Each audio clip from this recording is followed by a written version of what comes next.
নমস্কার বন্ধুরা, কল্পনা রসনা ঘরে সবাইকে স্বাগত জানিয়ে তোমাদের সাথে আজকে শেয়ার করব খুবই সুস্বাদু আর স্বাস্থ্যকর একটা রেসিপি, চিকেন স্টু। তোমরা যে কোনো দিন সন্ধেবেলার জলখাবারেই বলো অথবা রাতের ডিনারে এই রেসিপিটা কিন্তু বানাতেই পারো। এটা বানানোও যেমন সহজ আর খেতে তো ভালোই লাগে। তাহলে চলো রেসিপিটা দেখি আমি খুব সহজেই কিভাবে চিকেন স্টুটা বানাই।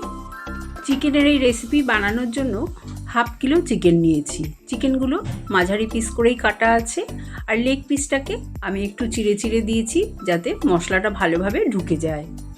গ্যাস অন করে আমি কড়াইতে 1 চামচ রিফাইন তেল দিলাম, আর দিয়ে দেবো 1 চামচ বাটার।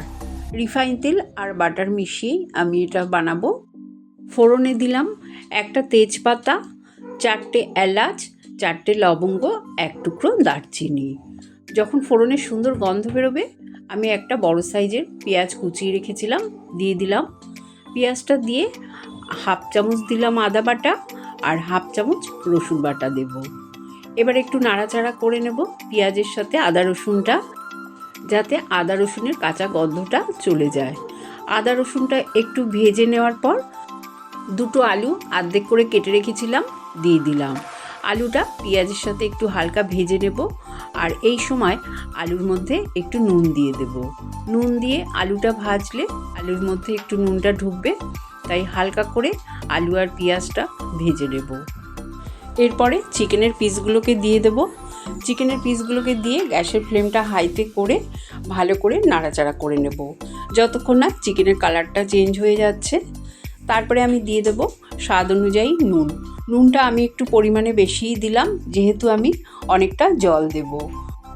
আর 1/2 চামচেরও কম দিয়ে দিলাম হলুদ গুঁড়ো। খুব বেশি হলুদ গুঁড়ো দেওয়ার দরকার নেই।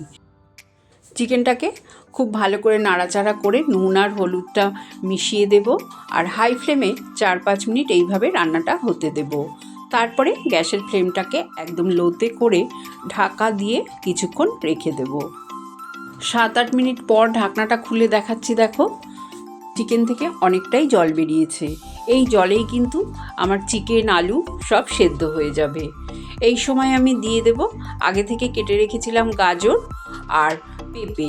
গাজর আর পেঁপের টুকরোগুলো দিয়ে দিলাম, আর 2টো চেরা কাঁচা লঙ্কা দিলাম। আর ঝাল দেব না। খুব ভালো করে আবারও নাড়াচাড়া করে ঢাকা দিয়ে কিছুক্ষণ রেখে দেব, যতক্ষণ না আমার সবজিগুলো গলে যাচ্ছে। অন্য গ্যাসে আমি জল গরম বসিয়ে দিলাম।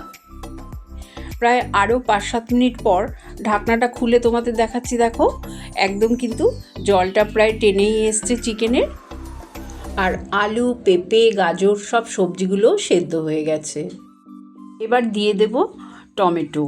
আমি একটা বড় টমেটো 4 ভাগ করে কেটে রেখেছি দিয়ে দিলাম, আর দিয়ে দেবো ক্যাপসিকাম। একটা অর্ধেক ক্যাপসিকামও আমি টুকরো করে কেটে রেখেছিলাম দিয়ে দিলাম, আর কয়েকটা বিনসের টুকরো দিয়ে দেব। যেহেতু এই সবজিগুলো গলতে সময় লাগবে না, সেই জন্য এগুলো আমি পরে দিলাম। এই সবজিগুলো দিয়েও আবারও একটু চিকেনের সাথে কষিয়ে নেব। তারপরে আমি দিয়ে দেব গরম জল। আমি যে গরম জলটা বসিয়েছিলাম সেই জলটা পুরোটাই দিয়ে দিলাম। এই সময় গরম জলে কিন্তু তোমরা দেবে, কখনোই ঠান্ডা জল কিন্তু দেবে না, তাহলে স্বাদটা একদমই নষ্ট হয়ে যাবে। গরম জল দিয়ে ঝোলটা যখন ভালো মতন ফুটে উঠবে আমি গ্যাসের ফ্লেমটা একটু লোতে করে রেখে দেব। একটা ভাজা মশলা বানাবো, তার জন্য একটা তড়কা প্যানের মধ্যে আমি 1/2 চামচ গোটা জিরে নিলাম, আর 1/2 চামচ নিয়ে নিলাম গোলমরিচ। গোলমরিচ আর জিরেটা হালকা ভেজে তারপরে এটা ঠান্ডা করে গুঁড়ো করে নেব। একটা বোলের মধ্যে 1 চামচ কর্নফ্লাওয়ার অল্প জলে গুলে রাখলাম। প্রায় 5 মিনিট পর আমি ঢাকনাটা খুলে তোমাদের দেখাচ্ছি, দেখো আমার কিন্তু চিকেন স্টু একদম তৈরি, আর ফোটানোর দরকার নেই। এবার আমি কর্নফ্লাওয়ার গোলা জলটা দিয়ে দেব, দিয়ে খুব ভালো করে নাড়াচাড়া করে নেব। তারপরে আমি যে ভাজা জিরে আর গোলমরিচটা গুঁড়ো করে রেখেছি সেই গুঁড়ো মশলাটা দিয়ে দিলাম। আর এই গুঁড়ো মশলাটা দেওয়ার জন্য কিন্তু চিকেন স্টুয়ের স্বাদ অসাধারণ হবে। তোমরা এটা অবশ্যই দেওয়ার চেষ্টা করবে। এবার খুব ভালো করে নাড়াচাড়া করে গ্যাসের ফ্লেম বন্ধ করে দেব। আর এর সাথে যেই জিনিসটা খেতে সবথেকে বেশি ভালো লাগে সেটা হলো এই ব্রেড টোস্ট। এই ব্রেডগুলো দিয়েই কিন্তু খেতে বেশি ভালো লাগে। ব্রেডের নিচের অংশটা বেশি পোড়া বলে আমি কেটে বাদ দিয়ে দিলাম। ব্রেডটাকে আমি পিস করে কেটে নিলাম। এবার গ্যাস অন করে একটা তাওয়া বসিয়ে দিলাম। তার মধ্যে কিছুটা বাটার দিয়ে দিলাম। বাটারটা মেল্ট হয়ে গেলে আমি ব্রেড স্লাইসগুলো দিয়ে দেব।